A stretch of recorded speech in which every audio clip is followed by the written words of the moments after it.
It's time to break up with your inner critic and find your caregiver. I'm partnering with Green Mountain at Fox Run to host the first ever Be Her Now Body Kindness Weekend, just for women. Join me Thursday, June 1st through Sunday, June 4th for a weekend of love, fun, and self-care. You'll experience Green Mountain's world-renowned program and brand new body kindness spiral up activities, all in the natural beauty of Vermont. Let's take the time to work on ourselves, heal with others, and get inspired to create a better life. Learn more at fitwoman.com/bodykindness.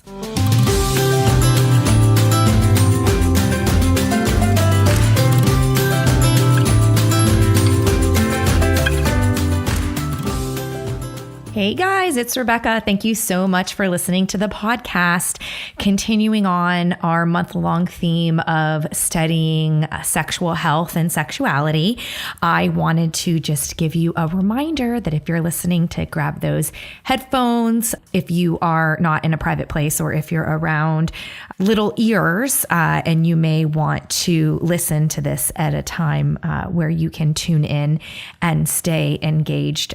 We do have some adult language and content throughout this podcast. I'm so excited to share it with you. It's a conversation with Melissa Fabello, and she is working on getting her doctorate degree right now. She's also an editor at Everyday Feminism, which is a great website, very popular. You'll learn about it when I read her bio. And then don't forget to check out the show notes for this, because there are a few books we talk about that she recommends, and also a couple of links to some of my favorite works of Melissa's that I want to make sure you check out as well. So I really hope you enjoy listening to the podcast. And if you do, please do me a favor and leave a rating and review. This is something that I find very beneficial. It's something that I look at when I'm looking at where I'm spending my time and money as far as reaching more people. And I want to know that I am making an impact. I also would love if you would give me some feedback on the episodes this month. And you can email me, Rebecca@bodykindnessbook.com. Thank you so much for listening. And here we go. Because real health is about being good to yourself, it's time for Body Kindness, the place where all bodies fit and weight is just a number. Hi, I'm Rebecca Scritchfield, author of the book Body Kindness, registered dietitian nutritionist, and host of this podcast. Continuing on with my month-long focus on sexual health and body kindness, today we're going to discuss how diet culture influences our sex lives. My special guest to discuss this is Melissa A. Fabello. She is a feminist writer, sexuality scholar, and body acceptance activist whose work focuses on the intersection of sexuality and eating disorders, striving toward eliminating size stigma and bringing a more radical lens to the mainstream body positivity conversation. She currently works as the managing editor of Everyday Feminism, the largest independent feminist media site in the world with an audience of several million. She's also a doctoral candidate in human sexuality studies at Widener University, where her research focuses on how women with anorexia nervosa make meaning of their experiences with sensuality. Welcome to the show, Melissa. Thank you. Thank you for having me. I'm so excited to chat with you today. To get us started, tell me a little bit about yourself and your work. I always love this question because I feel like there's so many directions you could take with this question. So my name's Melissa, right? I am everything that you said. I feel like you really summarized my whole life, basically. Right now, I feel like a lot of the work that I'm doing is around the things that you had mentioned, but also trying to think about specifically like the conversations that folks are having within body positivity or body acceptance movements, trying to sort of like push those conversations to like their edge, like the boundary of where the comfort zone is, because I think that the conversations that we're currently having around body image are very kind of stuck, a little stagnant, ever since sort of things became very, very mainstream. Mm-hmm. So I try to think a lot about like when I tweet or when I write my newsletter, things like that, like making sure that we're having conversations that aren't that haven't been sort of had too many times. And I think the conversation about sexuality is so important in there because the intersection of body image and sexuality is like so rarely touched upon, which is mind blowing to me. Like straddling both like body politics and sexuality in my work and finding like that there's so rarely overlap is, to me, like it's so obvious, but it tends not to be obvious for other people, I guess. So I'm excited to talk about it. Yeah. Well, it's interesting. It probably took me years to figure out those intersections. And I would say, because like diet culture, that was like the norm, right? That's just the normal thing. But I would say probably the first clue I got was in my nutrition counseling practice when I started seeing clients with eating disorders. And one of the therapists who was on the care team in her update had mentioned to me about how it had been so many years since this client had an orgasm and doesn't masturbate, and she had anorexia. And it was like light bulb, ding, ding, ding, ding, ding. Like I never even thought to, normally in nutrition, I talk about how are the poops going? Are we flexible with our food? And it just really clicked. I started, reading, doing some of my own research. I read Emily Nagoski's Come As You Are. I love that book. And yeah, so I actually would, when I got to a point of a certain amount of comfort, just kind of asking, tell me a little bit about your sexual health. And is everything okay there? And it was amazing to see that people actually really did want to open up and talk about it if you made space for it. And then when in my own experience, I feel like, so I never had an eating disorder, but definitely chronic dieting, definitely struggle with body image. And I think I'm in the healthiest place I've ever been, but to the extent of being somebody who lives in diet culture and being a human being, sometimes you just have a moment with your inner critic, So I never pretend to be like, I'm fully healed and here's 5 easy steps for how you could be too. Yeah, if only, right? Yeah, but really, it's just, I really feel like it really dawned on me that deeply rooted into the body image and dieting issue was this thought of, being broken, like blame is on me with respect to how good the sex is. It was all very twisted. And it, my husband and I went together to a sex ed class. It was awesome.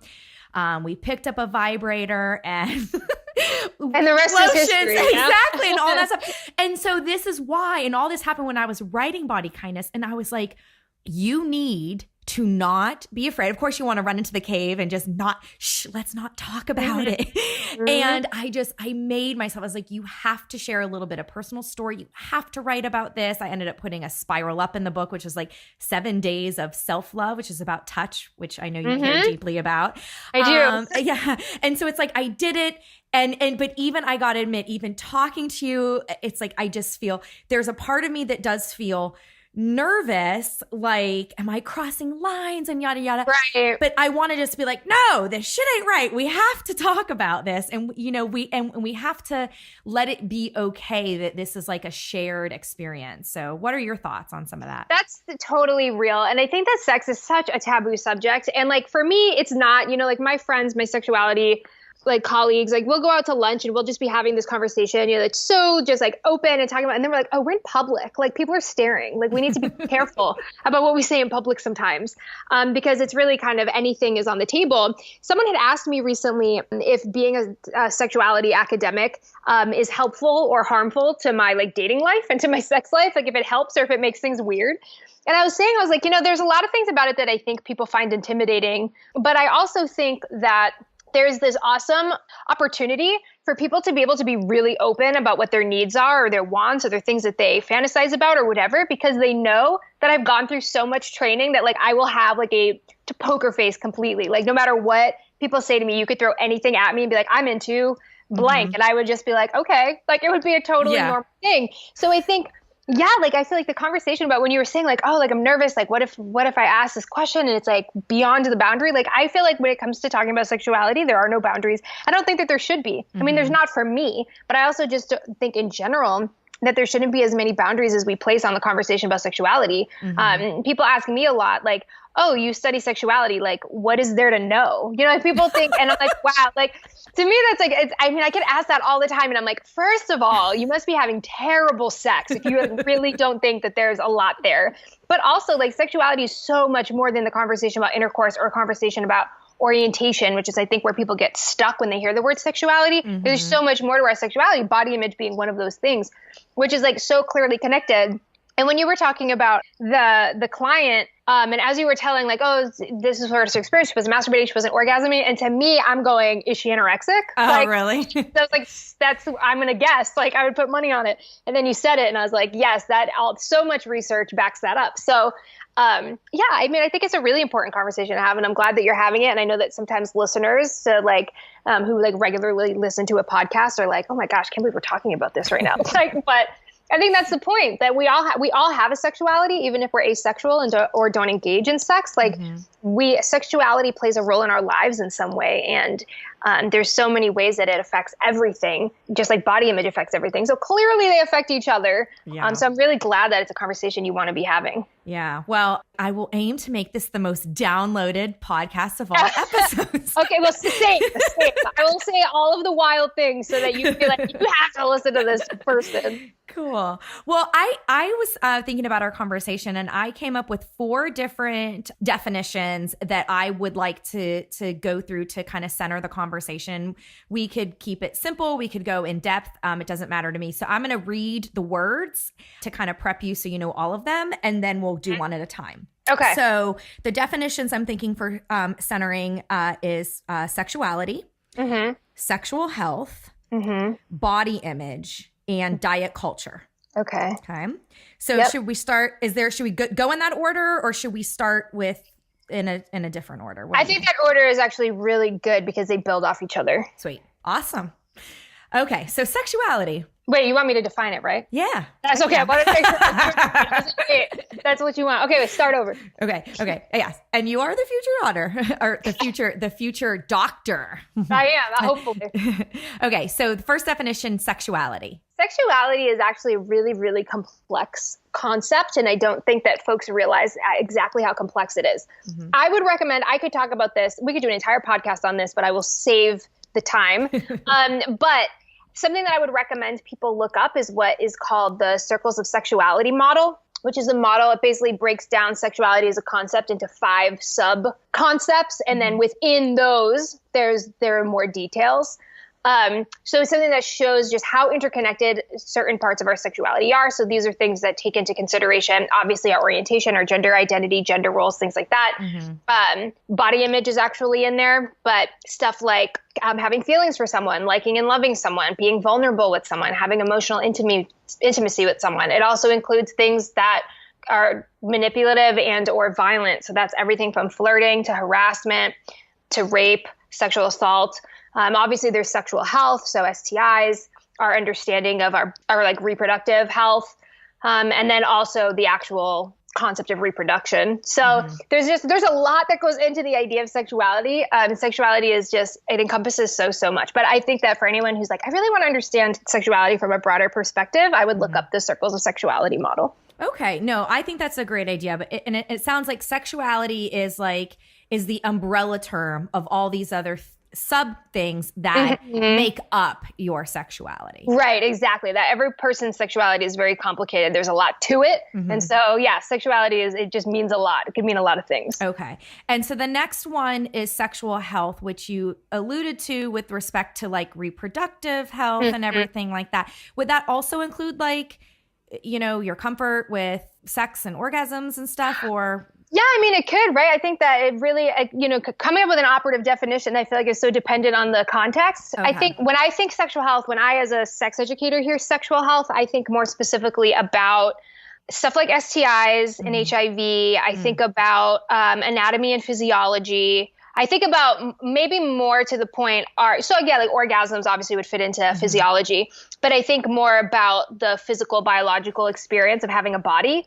To me is kind of what sexual health means, but sexual health obviously can also encompass our emotional health. I think that when we talk about health, we too often think about it purely from a biological standpoint, and I think that's actually not good. So I think sexual health is also about, what our experience has been in our lives, trauma that we hold, and how all of those things fit into our sexual selves. Because even when you think about the idea of sexual dysfunction, which I don't like that term, but the idea of sexual functioning / dysfunction is it can be based, there's so many factors. Like you could say like someone who is anorgasmic, aka someone who doesn't have orgasms, that could be for so many different reasons though, right? That come from so many different places. It might not just be a biological situation. It could be something that's happening psychologically. It could be a sociological issue.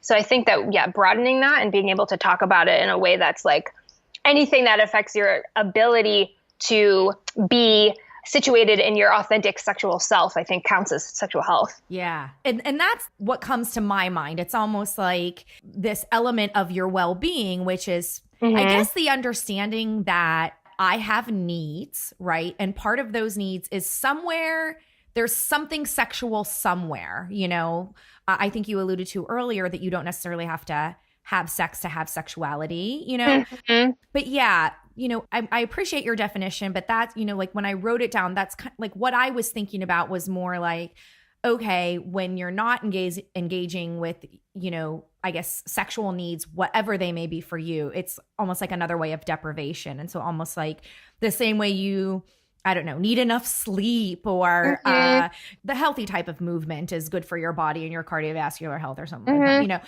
and that there's a sexual health and well-being component that it doesn't say, oh, you have to really be into this in order to have sexual health. This many times a week in this way. Yeah. But right, exactly. That everybody has sexual needs or even if those sexual needs are to not be sexual, everyone has some kind of needs around sexuality. And so having those met is important for people's health. Okay, cool. What about body image?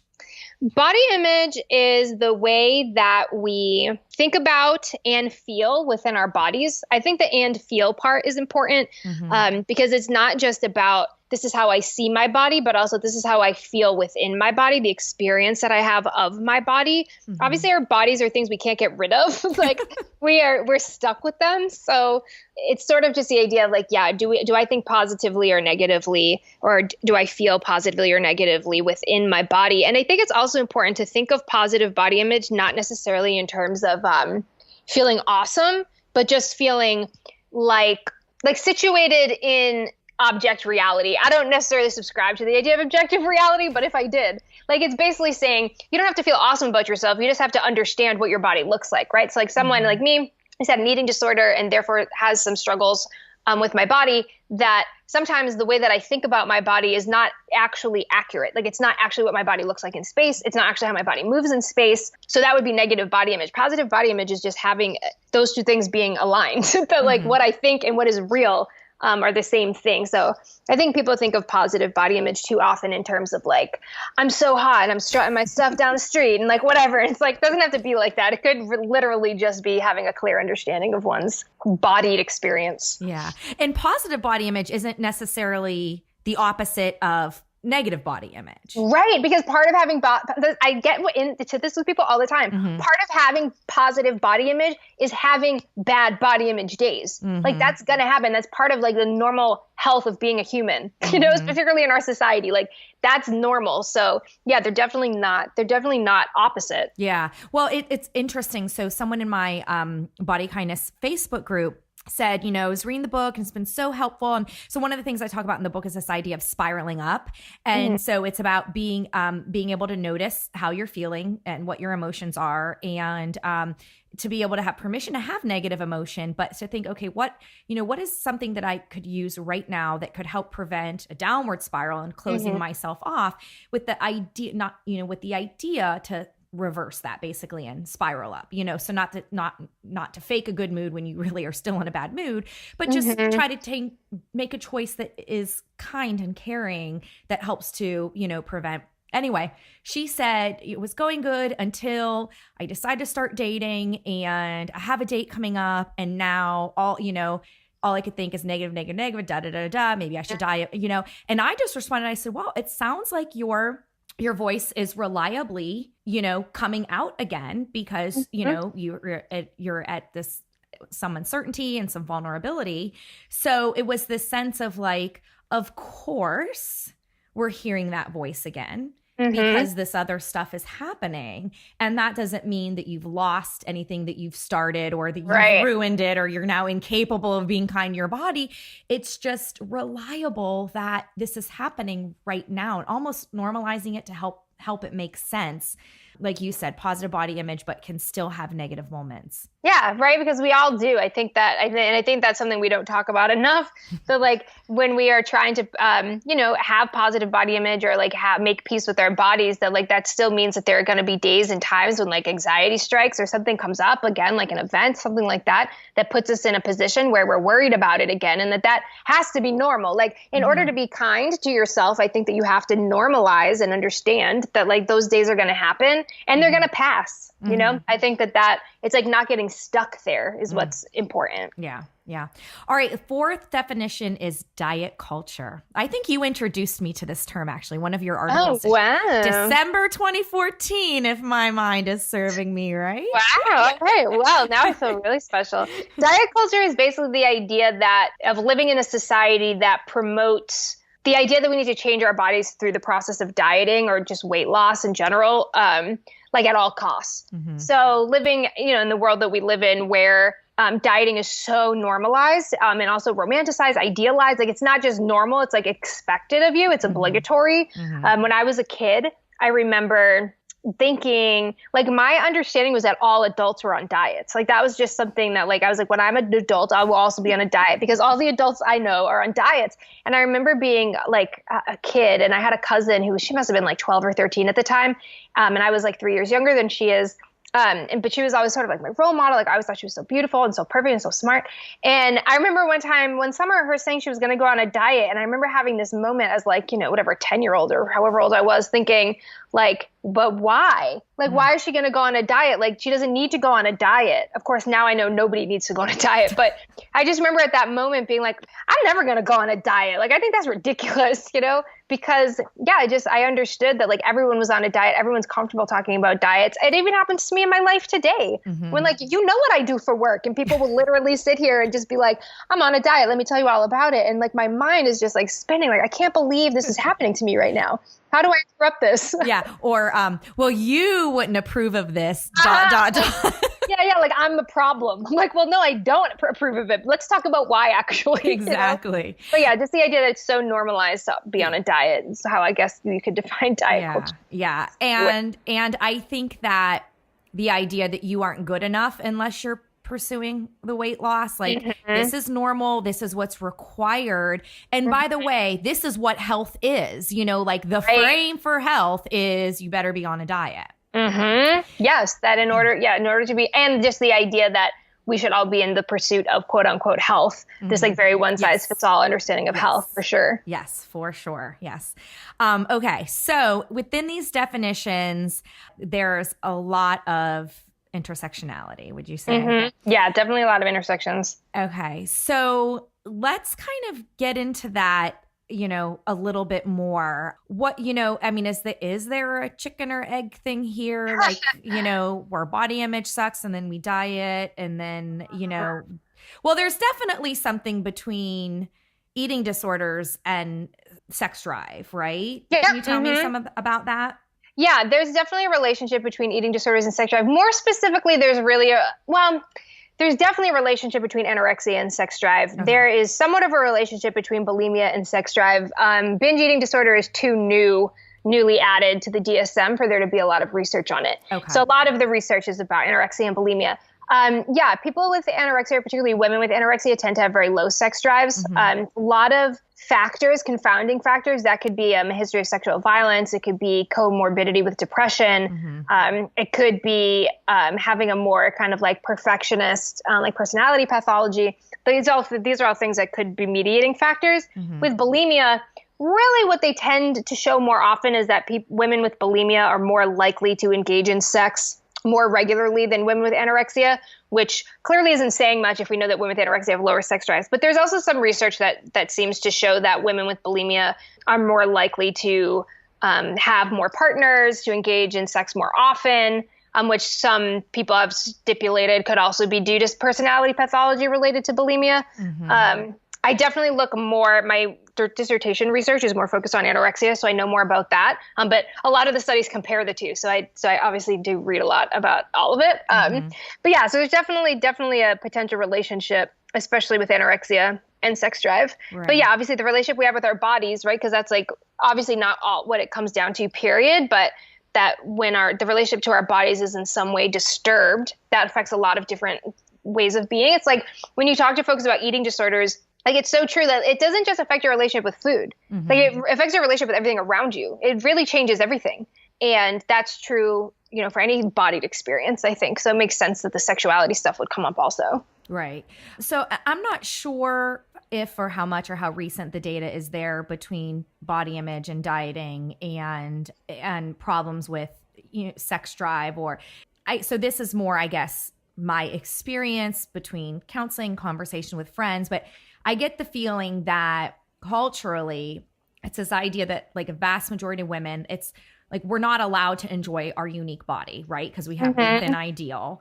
And so it could mean anything from like, I'm purely exercising for joy, not to lose weight. It truly is just for joy. Or getting a nice massage. Like I deserve this nice massage, and understanding the benefit of touch, which we will get to because I know you care about that.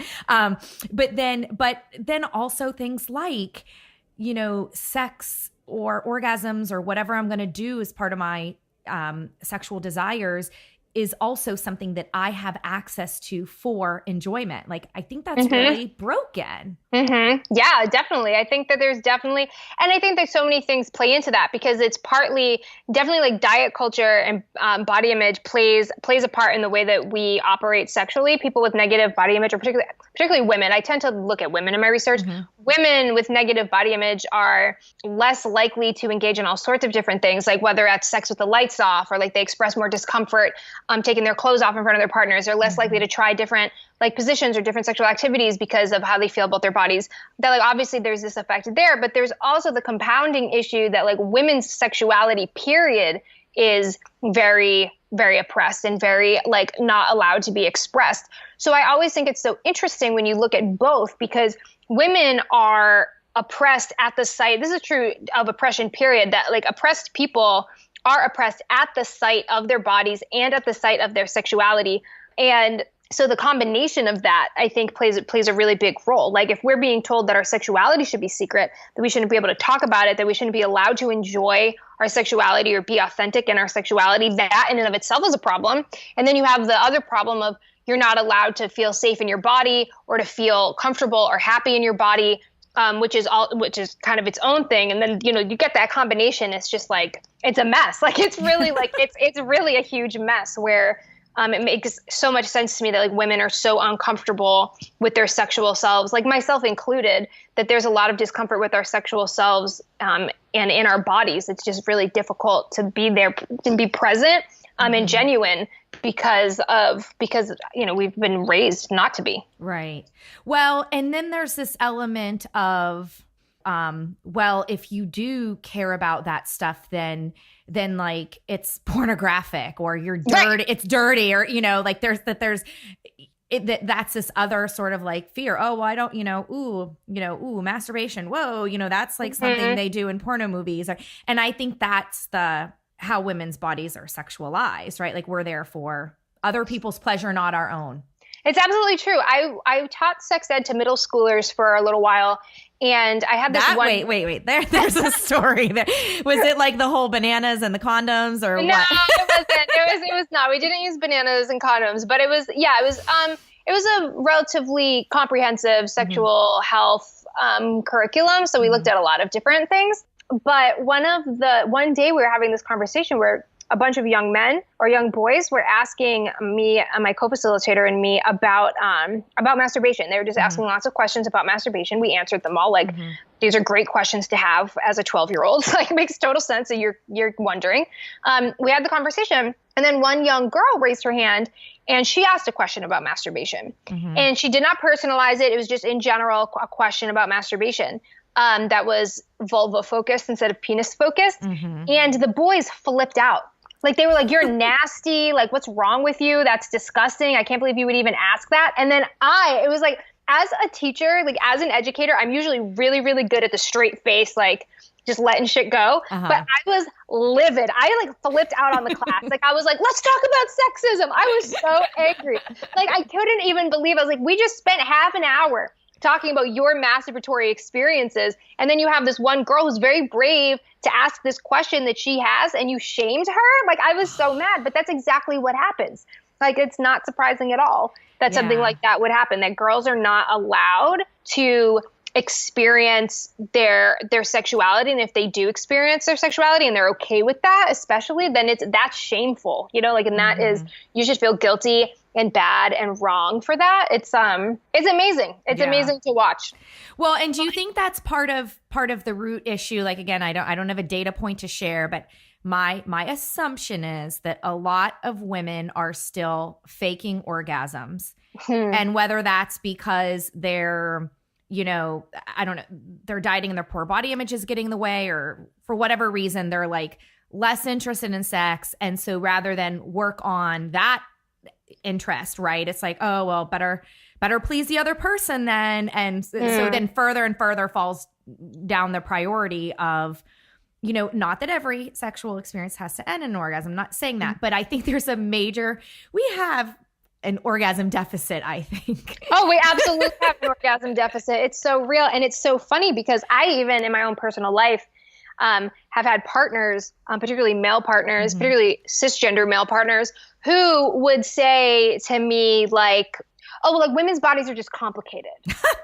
You know? And so I quit. Yeah, they would literally just throw their hands up and I would be like, okay. Or they would say something about, oh, well, women like never orgasm. And I'd be like, well, I can do it myself. So I know that that's not my problem. You know, like this is actually on you. Yeah, it's definitely, there is definitely an orgasm deficit. That's real. There's definitely orgasm inequality. And I think that it, you know, has to do with a lot of things. It's definitely an issue of like power dynamics, particularly when we're talking about relationships between men and women.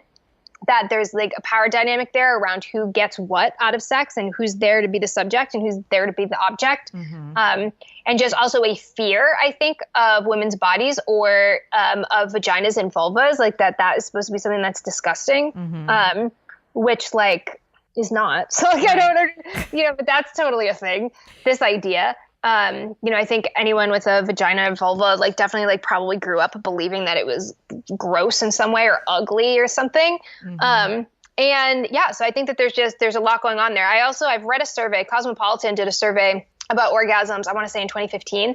And they found that almost a third of women said that one of the reasons they struggle orgasming is because they're too focused on how they look. Which is like totally a thing, whether it's like, I mean, because I've been in that position. So I know that people are in that position where you're like, ooh, do I look weird from this angle? Or like, am I like flabby? Like, and it's like, they don't care. The person, like, they don't care. You know, they're not thinking about that, right?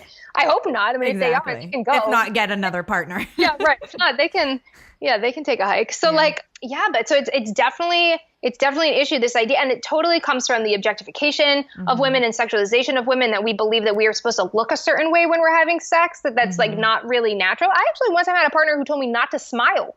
Like, yeah, he literally said, don't smile. That's not sexy. I was like, what do you want me to do? Scowl? Like, I don't know. What is the look I'm supposed to have on my face? Like, it was absurd. That is weird. I wonder if he thought you might have been laughing at him, but no, I think definitely. So it was a really interesting, that was a really interesting relationship. This person was, I don't necessarily know that I believe in the concept of like porn addiction from like an academic standpoint or a scientific standpoint, but he definitely had an extreme affinity for pornography and watched a lot of pornography, and like everything that it just really colored the way that he saw, I feel like a flesh person in front of him. So he definitely had a lot of expectations that felt very, like you could tell came from probably how much pornography he watched, and like his understanding of how bodies worked like came from there. And I guess people don't smile in porn a lot. So yeah, it's super weird. Oh man. I haven't seen any recent porn. So I'm just imagining what little I have seen. And it was like not at all what I would call real life. And hopefully exactly. I can shed my daughters from that, you know, teach them the real life stuff, not right. But listen, you said something earlier. I don't even know if you even caught it, because I think in the people I work with, I think you have maybe a skill or a comfort that most people don't have in. It was where you said it's something like, I know how orgasms work because I can do it myself. Oh, right? sure. Mm-hmm. So let's talk a little bit about that. Like, I guess reducing the shame around masturbation, or just getting to touching your body as a way of getting to know it and as a way of healing your body image potentially. What can you share there? Yeah, there's so much to talk about when it comes to masturbation, I feel like. And of course, people's comfort level with masturbation is different, obviously. But like for me, like personally, like I know that it's always been really comfortable for me. It's been something that I've been doing since I was very, very young, before I even understood that what even sex was. Like I never had a sexual component. It was just this cool thing that happened. That was fun. And I remember being really young, like 5 years old, and my parents like kind of like realizing what was going on and like being like, oh my God, like they were like really upset, you know? Because definitely as adults, we have an adult lens when we look at children, and we think of things sexually, but children don't. And we forget that, you know, like even when you think about children playing doctor or whatever, we have this very sexual way of seeing that as adults, where kids are just trying to discover, you know, bodies. So it actually makes total sense psychologically for a child to be doing that. But in any case, I think, yeah, there's so much to talk about when it comes to masturbation and people wanting to participate in that or not.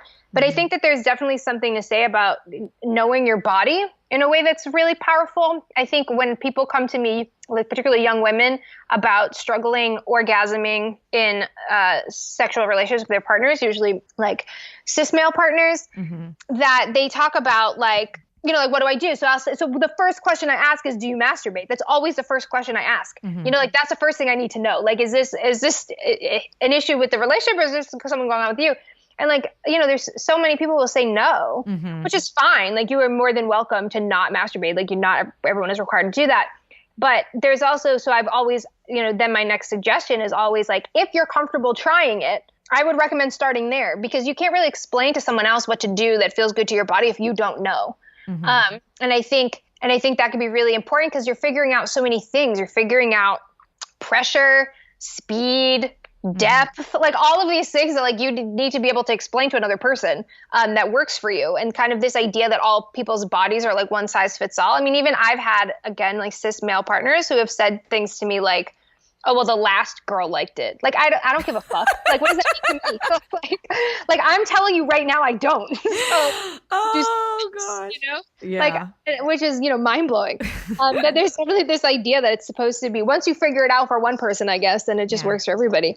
So yeah, and I think that there is something there about the potential for like healing body image, or at least that being a part of the journey, being able to touch your body, and not even necessarily in an explicitly sexual way, but even like being able to take a shower. Like I know even for myself, when I'm having a bad body image day, even something like a shower throws me off. Like I very much like am not present in that moment, because like I don't want to deal with having to be in my body. And I think there's so many ways, like just mindfulness in general.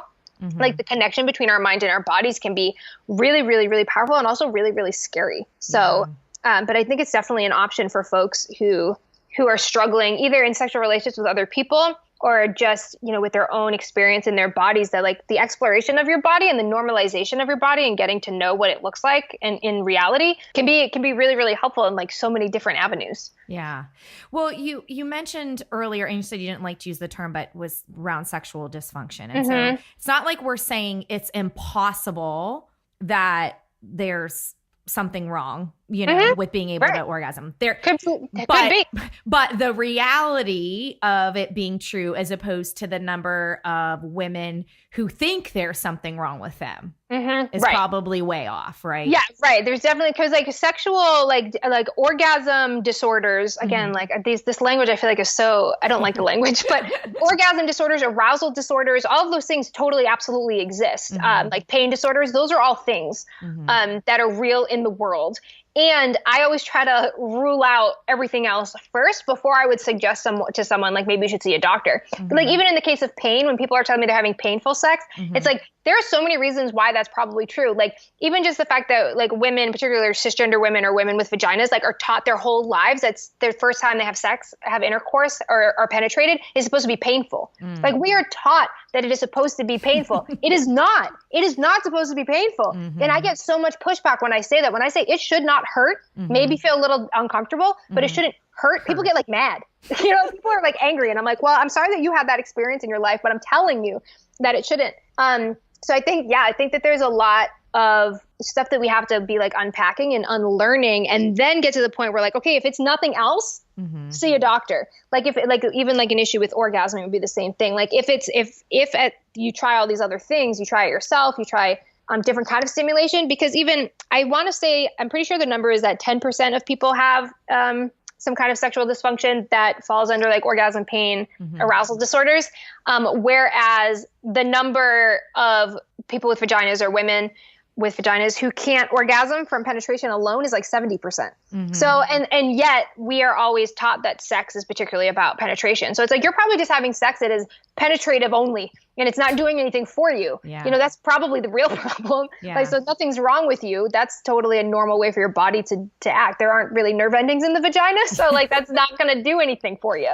Yeah. Well, and then I also think there's probably, even if you're willing to explore this, a certain amount of shame around being able to talk to somebody about it, you know, and almost like admit, right, you know, that I've never had an orgasm, or I don't know, I've been faking it for so long, or I don't know, you know, that is something that I could see people struggling with too. And, you know, I guess it's just, for me, I feel like what I want to say is like, don't wait for your body image to resolve before you're going to, quote, feel comfortable about all of this. Like, you know what I'm saying? Like, it's possible to feel uncomfortable anyway and be curious about wanting to build a better relationship with your body. And part of that is noticing all different things, including noticing how it feels when you explore your body just with your hands. And then maybe there is a little exploration and, you know,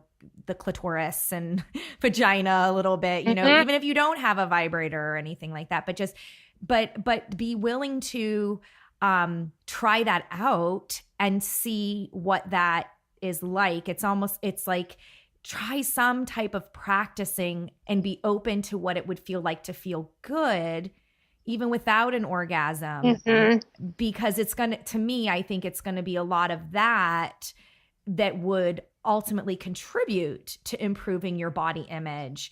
Because when something good comes out of your body, you know, like the sensations of an orgasm or just the positive sensations of touch, now, you know, we have a positive thing to think about it outside of our appearance, you know, it carries us through life. It works, you know, just, and so, yeah. So I think that, you know, we've got to get past that.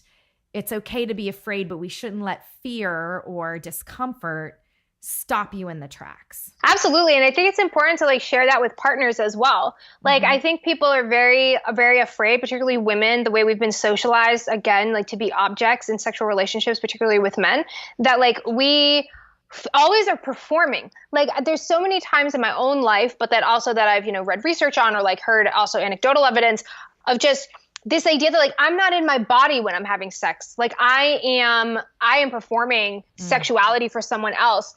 And I think that being able to talk to a partner, and to say like, this is where I'm at, this is where my discomforts are, this is the trouble that I'm having, without that being, I want you to solve the problem. Because I also think, again, particularly when we're talking about men and women, that I think that men are also socialized to be like the problem solver. Like, and I think that puts so much pressure on so many people. I think that's also why some people, you know, end up faking orgasms, is because then masculinity is so fragile. Like, you know, men feel real bad if they can't make it happen. It's like, if I haven't been able to make it happen for 15 years or like, you know, whatever it's been, like, what did you think you were going to be able to do? So like, but yeah, being able to share with partners, like what your discomforts are, like, we always talk about sharing our desires, which is obviously really important, but we also need to share what our boundaries are, where our comfort zones are, and what our struggles are, so that our partners can be aware. Yeah. And I think that there's always so much fear, like that's not sexy, that it's not like attractive to like sit down beforehand and be like, let's lay it out. Like, here's where I'm at. Like, but I think that always makes for sex to be better, because it's not like people are playing guessing games, you know? Yeah.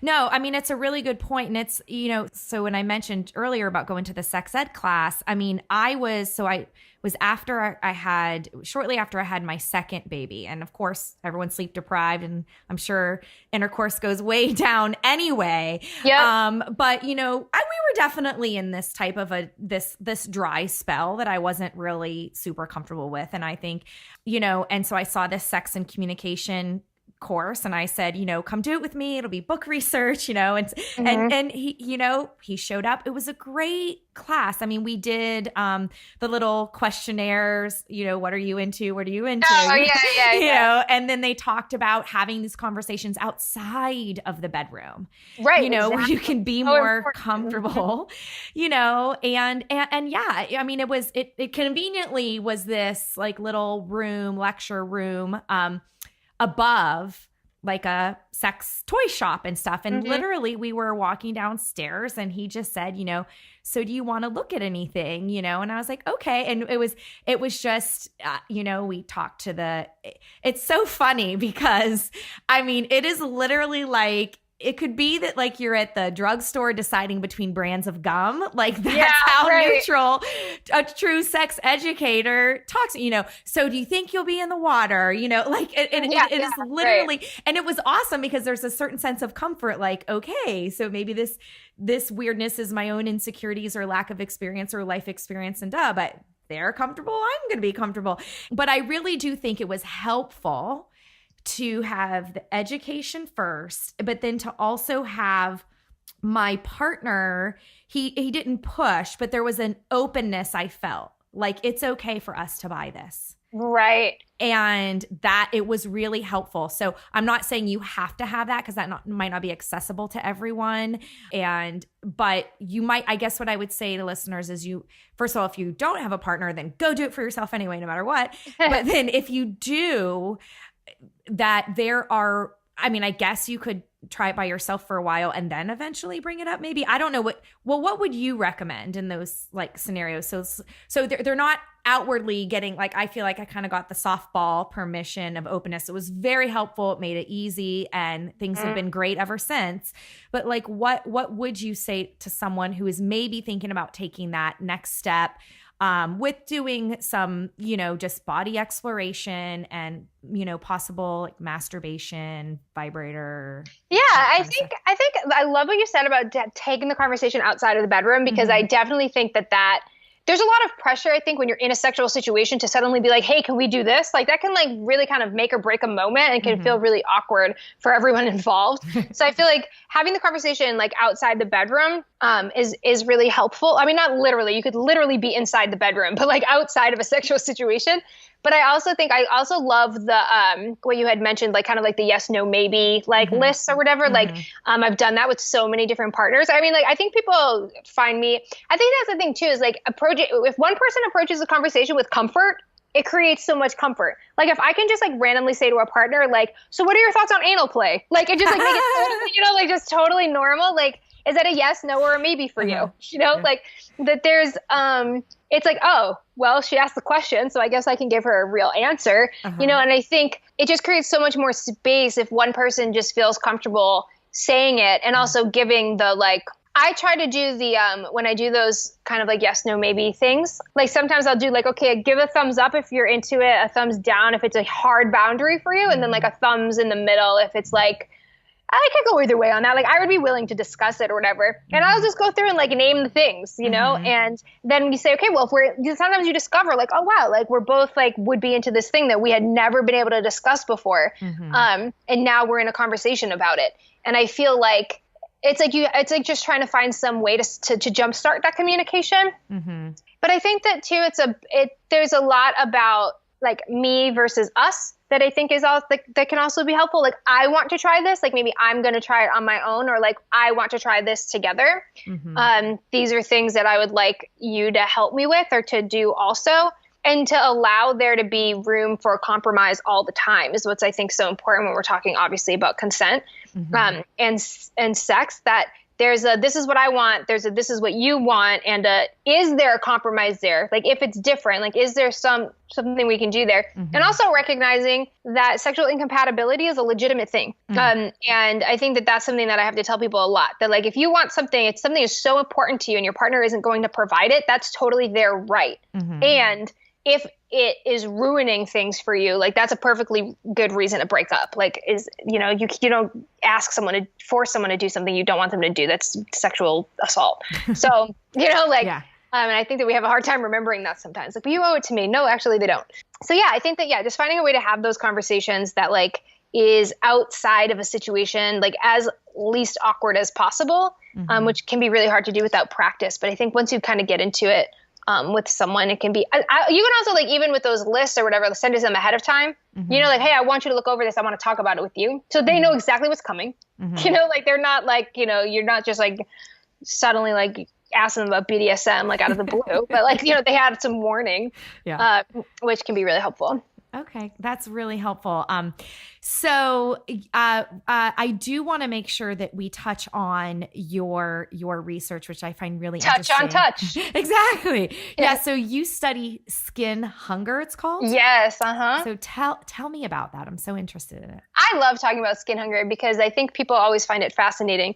I'm sort of like so in the depths of it that I don't care anymore. But when I get to tell someone new, it like reignites my passion.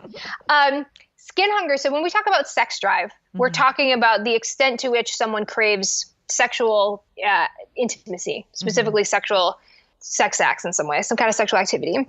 But there are obviously other ways that you can engage in touch with people. So skin hunger is the extent to which we crave sensual interactions. So that could be hugging, cuddling, holding hands, massage, taking a shower together. Those kinds of things are all sensual activities. So it's basically the difference between sexual and sensual activities that is sort of what it gets down to. Obviously, all sensual activities could be sexual for some people, but so skin hunger is basically like, like for me, I work from home. I live with a partner now, but for most of my life I didn't.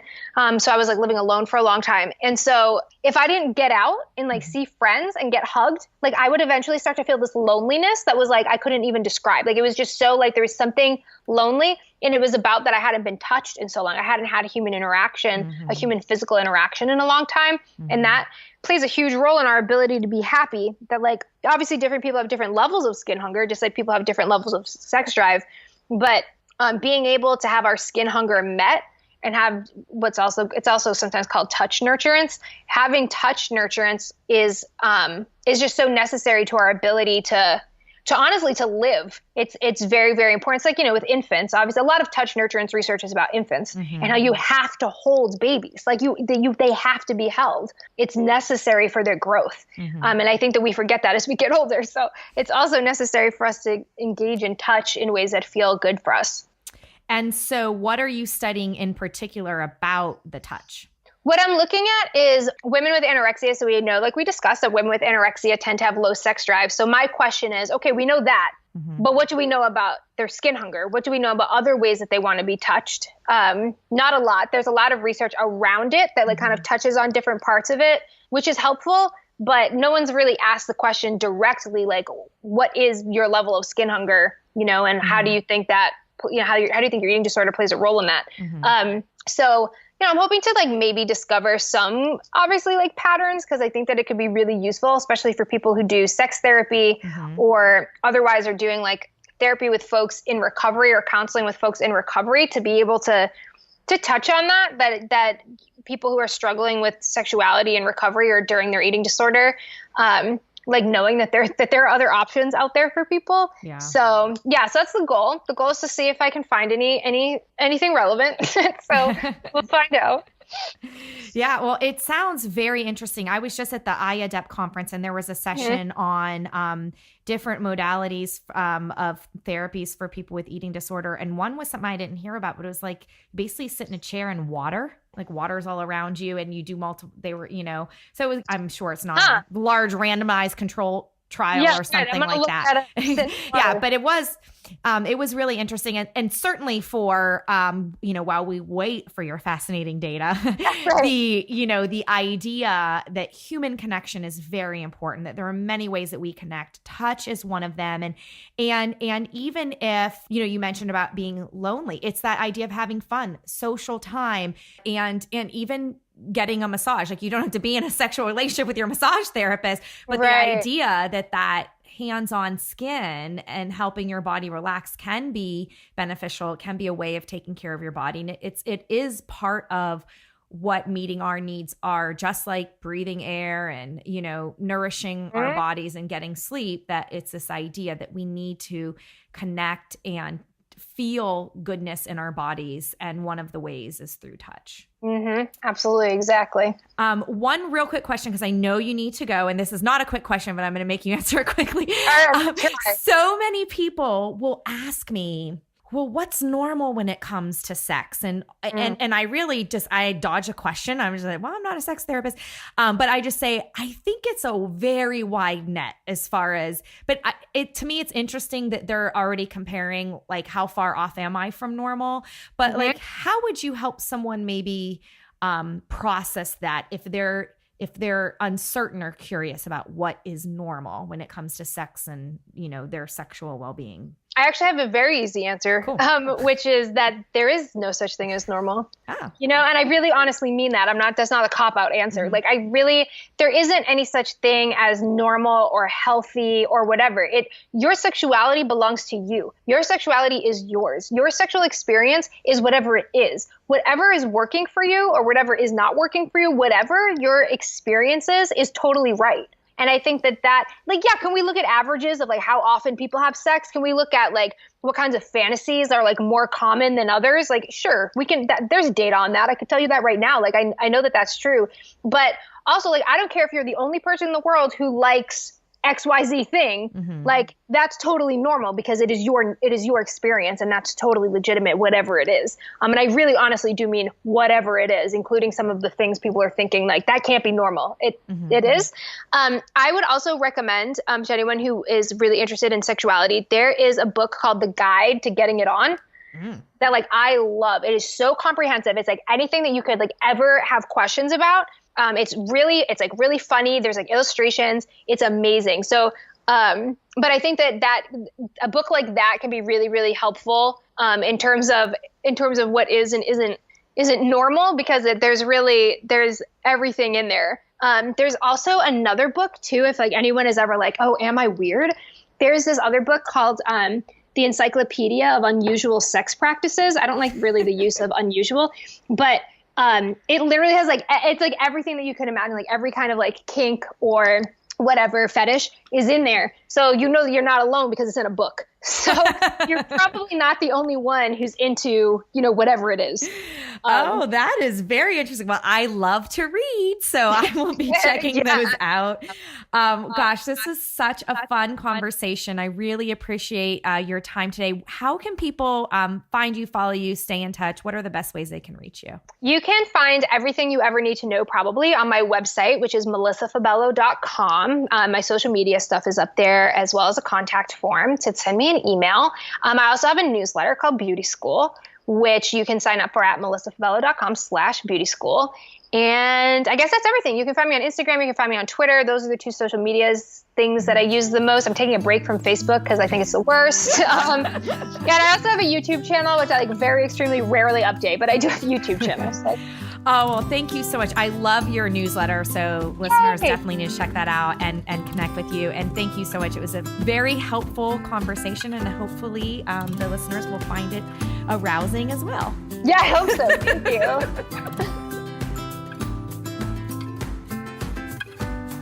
Become a Body Kindness Insider. Visit bodykindnessbook.com and click on Get Started.